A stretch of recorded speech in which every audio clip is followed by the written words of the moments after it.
Hello, gorgeous. It's, what day is this? Wednesday, December 2nd. And let's say we try to finish up the battle of the foundations, okay? All right, today it's CK1 by Calvin Klein, number 300, Sand.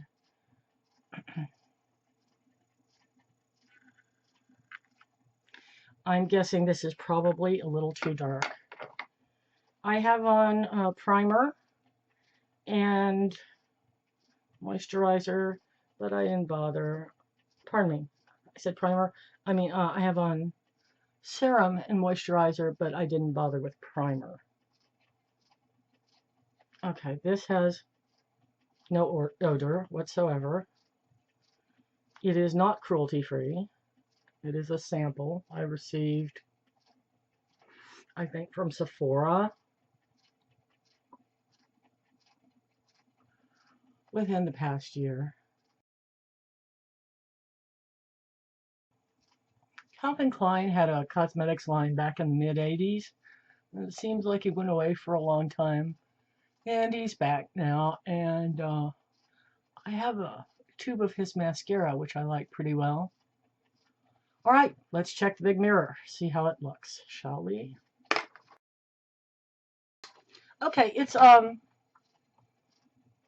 light coverage, which you know I love. It is not going into any pores or any wrinkles. It is these little dry areas right on my nose. It does seem to be coagulating there. And then right above my lip, it does seem to be sitting like an oil slick thing, which is probably because I need to shave that area and or pluck that area. Everywhere else, it has become one with my skin and looks perfect.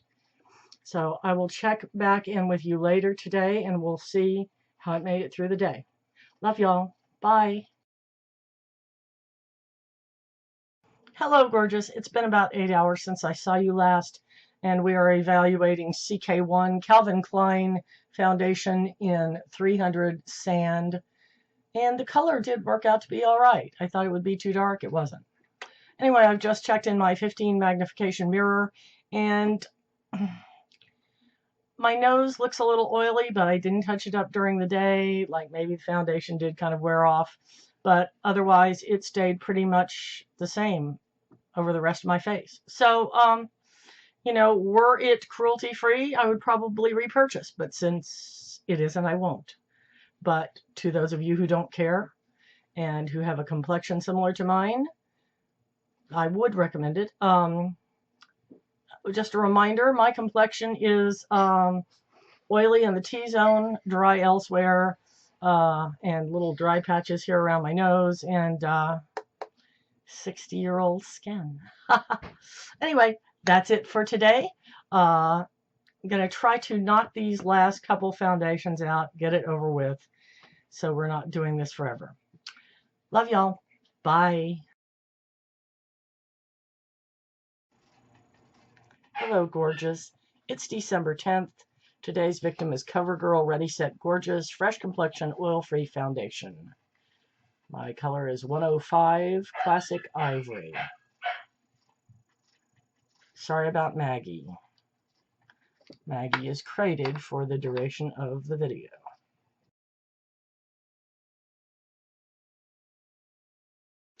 Okay, it has no scent. It applied very easily with the fingers. The color is perfect, so let's look in the mirror. Well, it's interesting. It's a little dry patch up here, and it's sort of calling attention to that. It's not going into the pores on my nose, but going into the pores right through here. It's not calling attention to the wrinkles. So, make it through the day and see how it looks later on. See you later. Bye. Hello, gorgeous. Today we're evaluating Covergirl Ready Set Gorgeous Fresh Complexion Oil-Free Foundation in 105 Classic Ivory. I just checked the large mirror, and it's pretty much as it was this morning, except right across my nose. The nose is oily, but I didn't powder midday. That would have probably taken care of that. So, if I'm cruelty-free, so I would not repurchase this, but if you do not follow the cruelty-free way, you probably like it if you have a similar complexion to mine, which is mainly dry with an oily T-zone. Okay, that's it for this one. See you next time. Bye.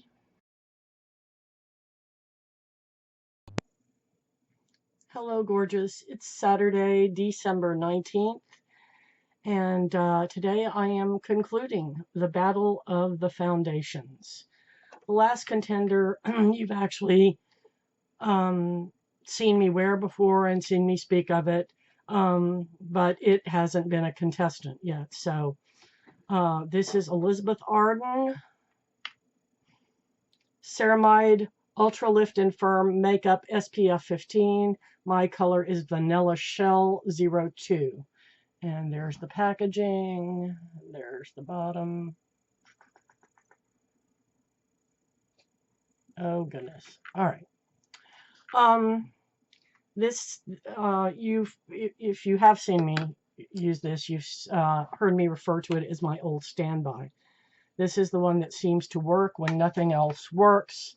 So in a sense, it has been for a year or two now, maybe, my holy grail. And so this is what the battle's been about, essentially, is to find something to replace this with because it's not cruelty-free. Sad, sad, sad.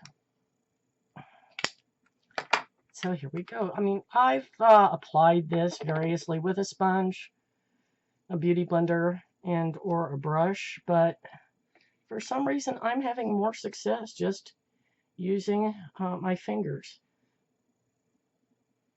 Another interesting thing perhaps is that my favorite foundation in my teenage years was also a cream foundation, and it was by Avon. My mother sold Avon for a while, and I think by that time she wasn't selling it. I must have, bought it from someone else, but I find myself more and more preferring the things that I used in my high school years, I guess because I'm one of those people, the first thing I love is the thing I love forever. Is that weird? In other words, I'm like probably the least fickle person on the face of the earth.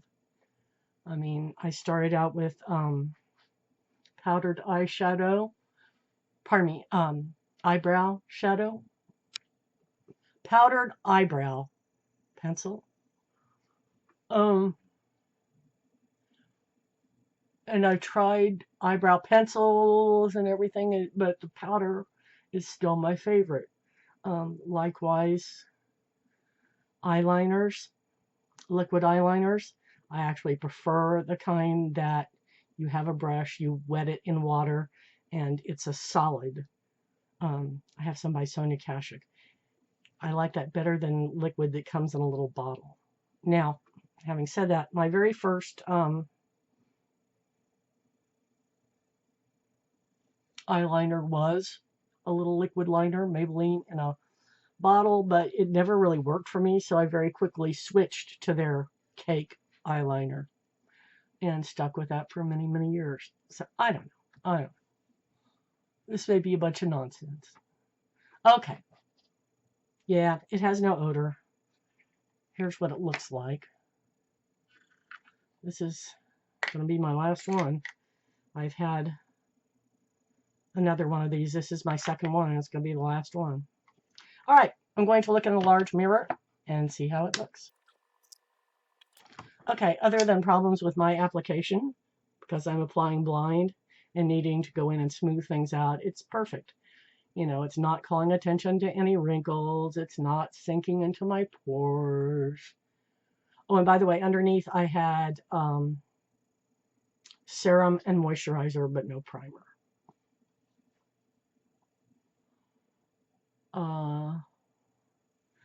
Yeah, not calling attention to wrinkles, not calling attention to dry spots.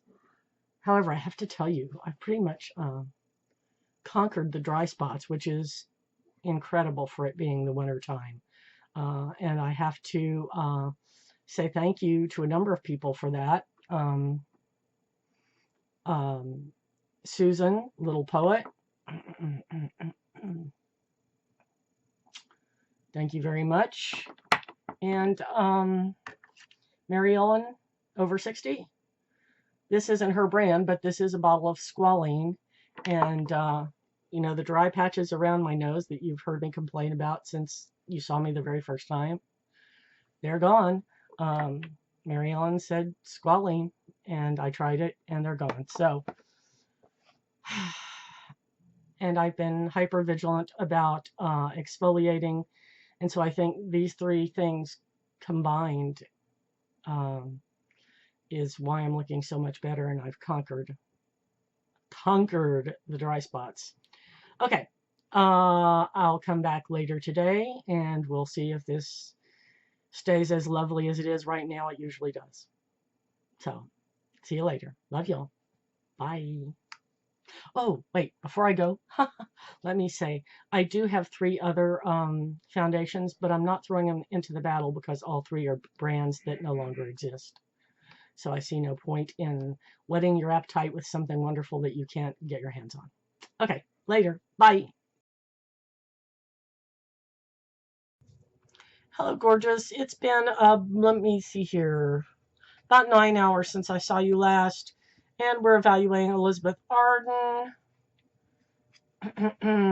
Ceramide Ultra Lift and Firm Makeup SPF 15 and Vanilla Shell number 2. And I just looked in the big mirror, and it's just pretty much as lovely as it was when I left it this morning. Maybe a slight shine on the nose and a slight, how would you call it? Maybe a slight separation right in through here. If I'd have powdered a midday, that would have pretty much taken care of both those issues. So anyway, that is it. I will bring you a little summation probably tomorrow. Love y'all. Bye.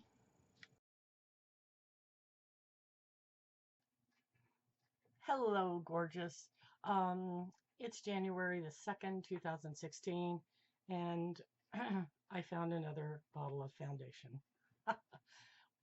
Just when you thought you were out, they pull you back in. Oh, sorry. Okay. A little Godfather 3 and Sopranos reference. Okay, this is Dr. Dennis Gross, MD Skin Care, all-in-one tinted moisturizer, SPF 15, and my color is light.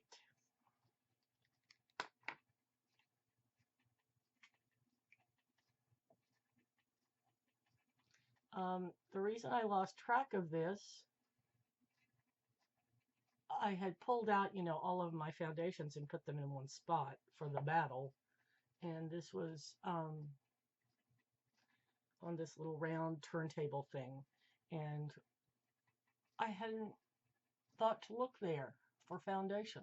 So that's why it didn't, it didn't participate sooner. I just forgot about it. All right. Let's see in the big mirror if that's any coverage at all. It has no odor. Okay, it's extremely light coverage, even by my standards. But it looks great. It hasn't gone to any pores or wrinkles. It's not sitting there like an oil, you know, like oil on the surface of water. It's and the color is right. It's just incredibly light coverage. I'm thinking you could probably put another layer of it and build it up a little bit, but for daytime, I'm perfectly happy with it as is. So I'll come back later and let you know how it made through the day. Love y'all. Bye. Hello, gorgeous. It's been about 8 hours since I saw you last, and we're evaluating Dr. Dennis Gross, MD Skincare All-in-One Tinted Moisturizer, SPF 15. color is light. And I didn't get any farther in putting on my makeup today than powder. I didn't go anywhere. I didn't do anything. And so I powdered my foundation and just checked the large mirror, and it looks essentially identical to the way it looks this morning. So I would recommend this.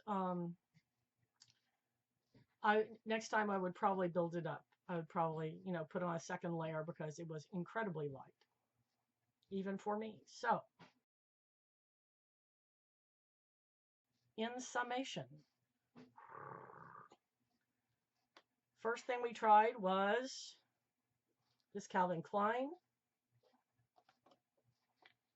Second thing we tried was CoverGirl Ready Set Gorgeous. Third thing we tried was this Elizabeth Arden Ceramide Ultra Lift and Firm. And then today, the Dennis Gross. These three are not cruelty-free. This one is. I liked them all. So I will probably use them up, but I won't repurchase these. This I probably will. But this year is a no buy, so it won't be anytime soon. So anyway, that concludes the Battle of the Foundations. In a week or two, I will bring you an ultimate summation of all of them. That is to say, how many of them worked, how many of them didn't, how many were cruelty-free, how many weren't, and, kind of the ones I really absolutely, maybe the top 10 that I love the most. So I'm working on that now. Unfortunately, as I went along, I didn't list everything below. I've started doing that, say, in the past 5 or 6 videos. Kathy A suggested that I start listing them, and she kind of lists them, around the screen, but I prefer to list below.